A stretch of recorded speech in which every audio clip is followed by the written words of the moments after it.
Because we all feel some anxiety during pregnancy and after the baby's born, it's hard to know how much is too much and what does a normal amount of anxiety feel like.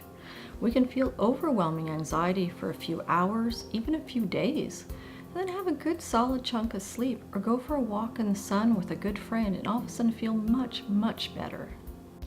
We all do things to reduce anxiety and take the edge off. Maybe we surf the internet to distract ourselves from what we're worrying about, or maybe we avoid things like avoid going over a bridge alone or avoid going to a party. And usually that avoidance doesn't have a big impact on how we're living our lives, but sometimes we're spending more and more time trying to avoid the anxiety.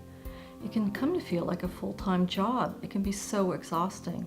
And then it really does have an impact on how we're living our lives and can also start affecting our relationships. It was really hard to go back to the store where I had my panic attack. For a while I was driving like 20 minutes farther away to get my groceries at a smaller store. Every time I thought of going back to that first store, I just remember that panicky feeling, like being trapped. I was so scared that it would happen again.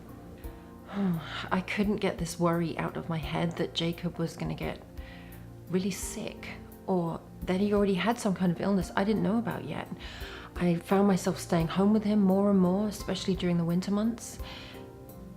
It's like I saw germs everywhere. How do we know when anxiety has turned into an anxiety disorder?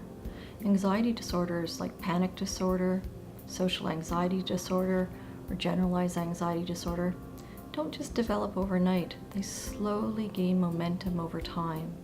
So you can ask yourself some questions. How much is anxiety interfering with your life or the life of your family? How much is anxiety bothering you, and how long has it been going on for? You might want to look at the chart on our website that looks at anxiety-driven behaviors on a continuum from the green zone to the yellow zone to the red zone. And what you want to do is be honest. How much has anxiety been taking over your life?